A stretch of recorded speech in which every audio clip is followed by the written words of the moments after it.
The Collectors of Legends. The Great Hall of the Hegemony Council buzzed with the quiet conversations of 100 different species, their voices creating a symphony of clicks, whistles, and harmonious tones that had become the soundtrack of galactic civilization.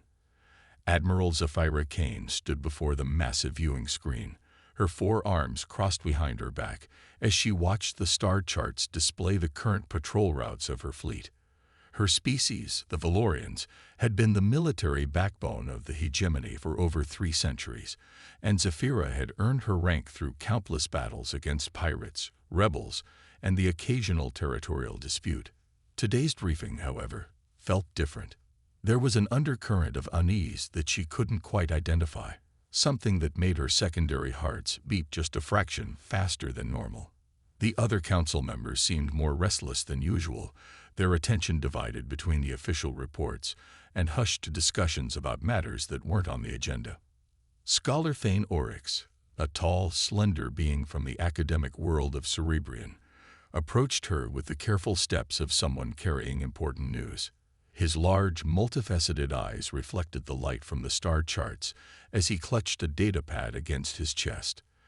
Thane had spent the better part of his life studying what he called extinct species folklore, and his specialty was the mythology surrounding a particular species that had fascinated him for decades.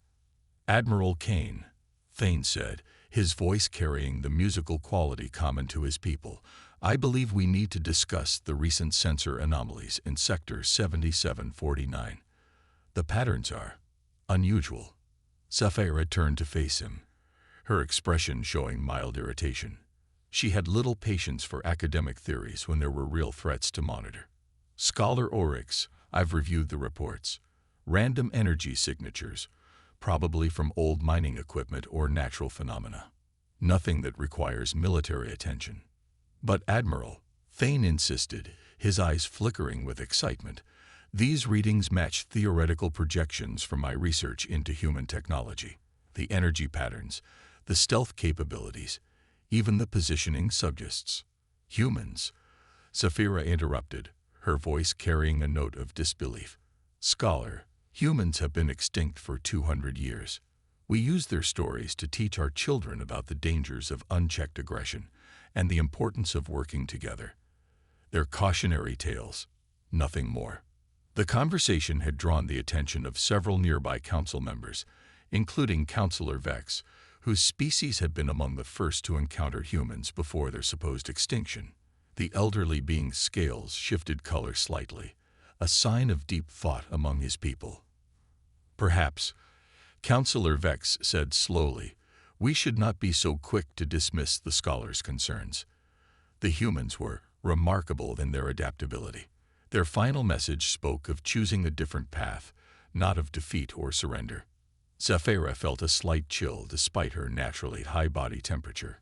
She had grown up hearing the human stories, tales of incredible ingenuity and determination that had become legend throughout the galaxy. Children learned about human space marines who held impossible positions, human engineers who built wonders from scraps, and human diplomats who could negotiate peace between species that had been at war for millennia. But they were just stories. They had to be. The communication systems throughout the hall suddenly activated with an urgent signal. A voice, calm and measured, filled the chamber with words spoken in perfect galactic standard, but with an accent that made several council members freeze in recognition. Hegemony Council, this is Captain Elena Vasquez of the observation vessel Silent Guardian. We request permission to approach Nexus Prime for diplomatic contact. We have been monitoring your civilization for some time and believe it is appropriate to make formal contact. The hall fell into absolute silence. Zafira's primary heart stopped for a full second before resuming at double pace. The accent, the calm confidence, the reference to observation, it all pointed to something that should have been impossible. Scholar Thane's eyes were wide with excitement and vindication. Admiral, the voice patterns, the linguistic structure, this is definitely human. They're real, and they've been watching us. Before Zafira could respond, the viewing screen shifted to show an external view of the space around Nexus Prime. Where moments before there had been empty space, a ship materialized as if stepping out of invisible shadows. It was sleek, angular, and unlike anything in the current galactic database, yet somehow familiar from ancient archived images. The ship was beautiful in its simplicity, clearly built for stealth and observation rather than intimidation. Its hull seemed to shift and bend light around it, and even now that it was visible, it appeared to flicker in and out of clear focus. The technology required for such advanced stealth capabilities was beyond anything the hegemony currently possessed. "This is Admiral Zafira Kane of the Hegemony Defense Fleet," she said, her voice steady despite her racing hearts. "Human vessel, please identify your intentions and explain your presence in our space." The response came immediately, as if the humans had been expecting this exact conversation. "Admiral Kane, we come in peace and with great respect for the civilization you have built. My name is Dr. Marcus Chen, and I serve as a cultural observer for the Human Observation Court.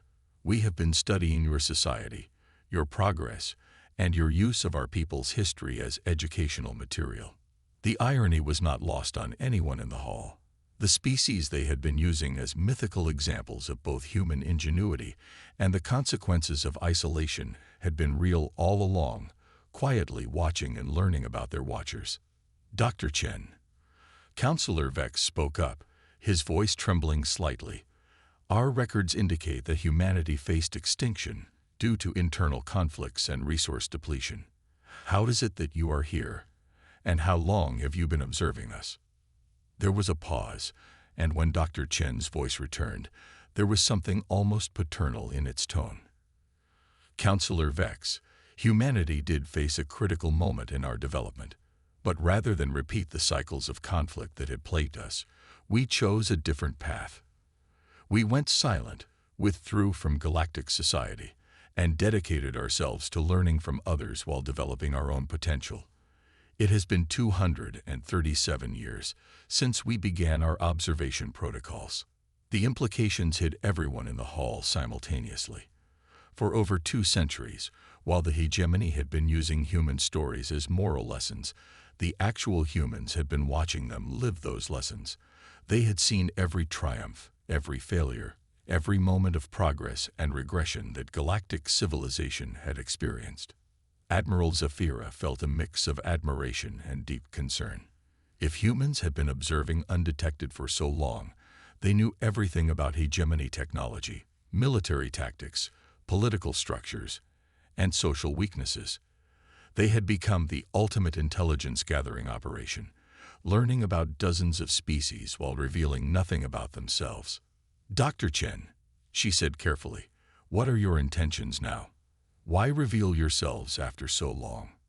"Admiral, we believe your civilization has reached a point where meaningful cooperation is possible. Our observations have shown consistent progress toward peaceful coexistence and mutual understanding. We have technologies and perspectives that could benefit the hegemony, and we believe we could learn much from formal cultural exchange." Scholar Thane stepped forward, his academic excitement overriding diplomatic protocol. "Dr. Chen, our folklore about humanity has become foundational to our educational systems. We teach about human determination, creativity, and the ability to overcome impossible odds. Are these stories accurate?" The human's laugh was warm and genuine. "Scholar Orcs, yes, we know about your research. Many of those stories are quite accurate, perhaps more accurate than we were comfortable with, which is part of why we chose the path of observation rather than continued direct engagement. We wanted to become better than our legends suggested we were." The viewing screen shifted again, and suddenly the space around Nexus Prime was filled with ships. Not an invasion fleet, but a collection of vessels that had been there all along, hidden by technology that made them invisible to every sensor the hegemony possessed. They were sleek, efficient, and numerous enough to suggest that humanity had not merely survived, but had thrived during their self-imposed exile. Admiral Zafira stared at the display in amazement and growing respect. The humans had not revealed themselves from weakness or desperation. They had chosen this moment, planned this contact, and prepared for every possible response. They had become exactly what their legends claimed they could be: patient, strategic, and incredibly thorough. "How many observation posts do you maintain?" she asked, though she wasn't sure she wanted to know the answer. "We have been present in every major star system within the hegemony, Admiral, not to threaten or interfere, but to learn and to be prepared for the day when we might rejoin galactic society as partners rather than the isolated aggressors our history suggested we might become." The Watchers emerge. The following morning brought delegations from across the hegemony to Nexus Prime, as news of humanity's return spread through diplomatic channels with the speed of quantum entanglement communications. Admiral Zafira had spent the night reviewing every piece of human folklore in the military database, trying to understand how the reality compared to the legends they had been teaching for generations. The human delegation had been granted permission to dock at the primary diplomatic station, and as Zafira watched their shuttle approach, she marveled at how it moved through space, with an efficiency that spoke of centuries of technological refinement. The craft made no unnecessary movements, consumed minimal energy, and approached with the patience of a species that had learned to value precision over speed. Commander Alexei Petrov was the first human to step onto the station, and his appearance immediately challenged some of the more dramatic aspects of human mythology.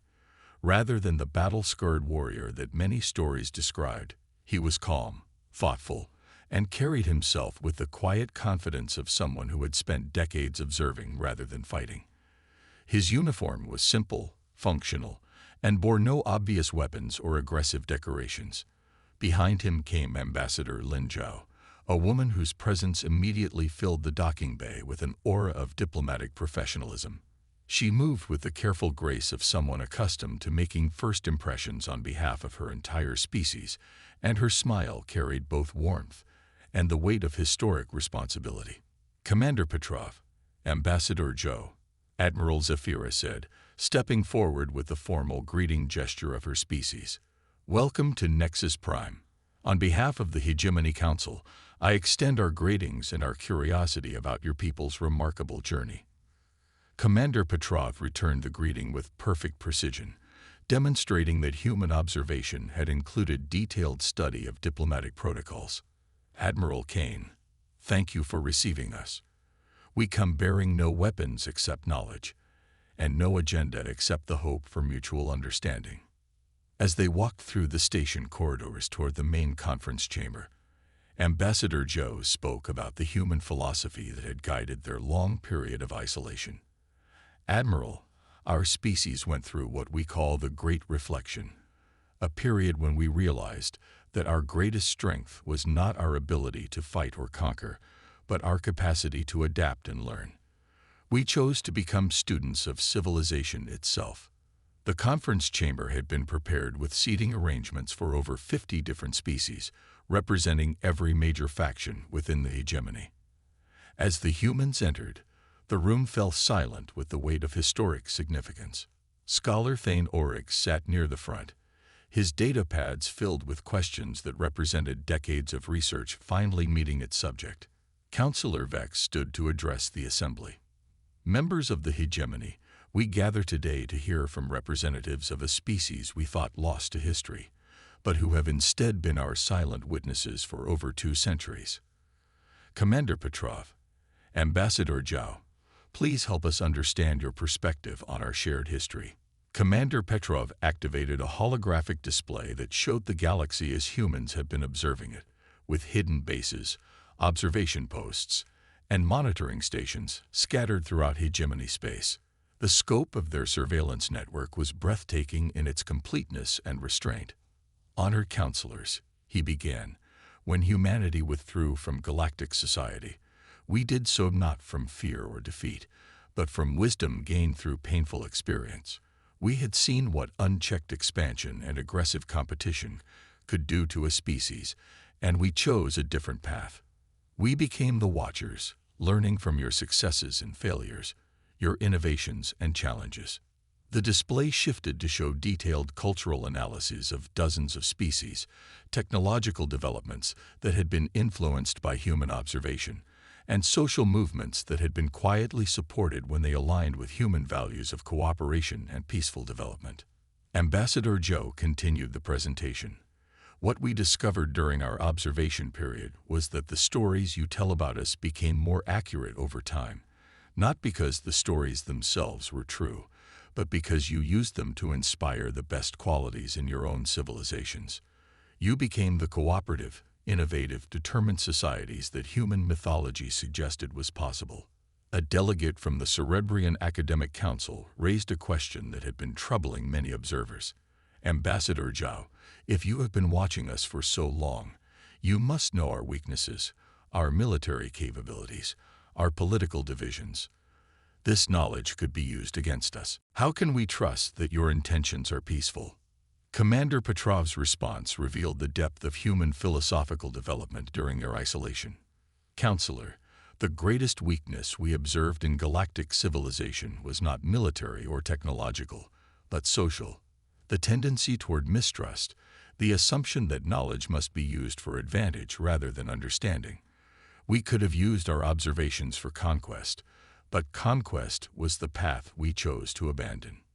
The holographic display showed human technology that had been developed during the observation period.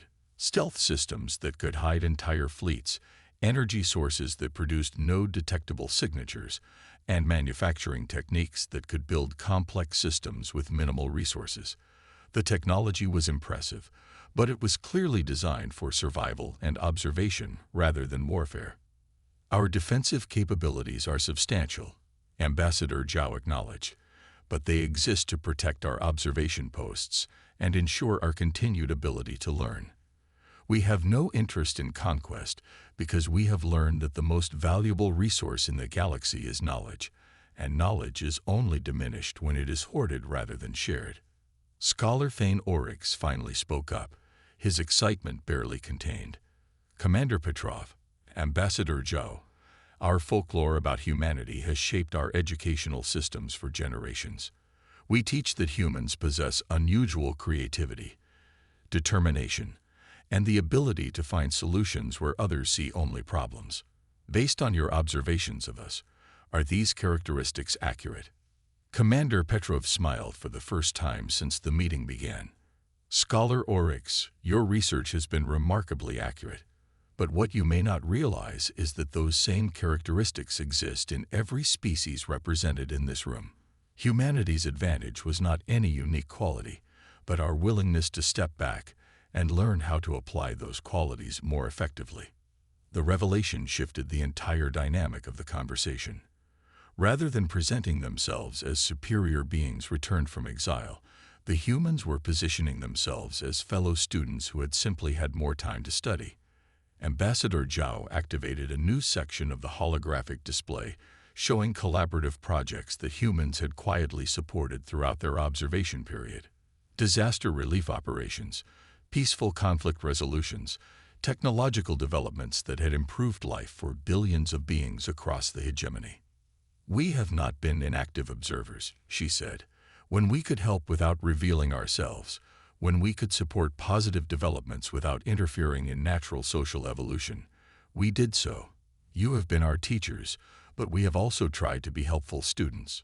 The implications were staggering. Humanity had been contributing to galactic civilization for centuries, while allowing others to take credit for the achievements. They had become the mythical species from their own folklore, wise, patient, and devoted to the greater good rather than personal glory. Admiral Zephyra stood and addressed both the human delegation and the assembled counselors. Commander Petrov, Ambassador Zhao, on behalf of the Hegemony Defense Fleet, I must ask the question that concerns every military leader in this room. What happens now? How do we move forward knowing that one species has been observing all others for centuries? Commander Petrov's answer revealed the true purpose of their emergence from hiding. Admiral, we propose a new model of interspecies cooperation. Humanity offers our observational data, our technological developments, and our perspectives gained from centuries of study. In return, we ask only to be partners in the continued development of galactic civilization. We want to stop being myths Ambassador Zhao added, "and start being neighbors." The chamber buzzed with discussions in dozens of languages as the implications of the proposal were considered. Here was an opportunity for the hegemony to gain access to centuries of accumulated knowledge and advanced technology, offered freely by a species that had proven their peaceful intentions through generations of restrained observation. Councillor Vex spoke for the assembled delegates when he stood and addressed the human representatives. "Commander Petrov, Ambassador Zhou, your people have shown us what it means to become the best version of our stories about ourselves. The Hegemony Council formally welcomes humanity back to galactic society, not as the mythical species from our folklore, but as the patient teachers you have chosen to become." As the formal ceremony concluded and species representatives began approaching the human delegation with specific questions and cooperation proposals, Admiral Zafira reflected on the morning's revelations. Humanity had achieved something unprecedented in galactic history. They had voluntarily withdrawn from power, spent centuries learning and growing, and returned not as conquerors but as collaborators. The myths had become reality, but not in the way anyone had expected. Instead of humanity living up to their legends through force and determination, they had transformed themselves into something better than their legends had imagined. They had become the wise, patient, thoughtful species that their observers had hoped they could be. Scholar Thane Orcs approached her with his characteristic excitement. "Admiral, do you realize what this means for our understanding of species development? Humanity has proven that a civilization can choose to evolve beyond its aggressive tendencies, can voluntarily embrace restraint and cooperation over expansion and competition." Admiral Zafira nodded, watching as human and alien delegates began forming working groups to discuss specific cooperation initiatives. "Scholar, I think we're about to discover that the real human story is just beginning. They spent 2 centuries learning from us. Now we get to learn from them." The silent watchers had emerged from the shadows, bringing with them not the vindication of their myths, but something far more valuable. The proof that any species could choose to become better than their history suggested they were destined to be.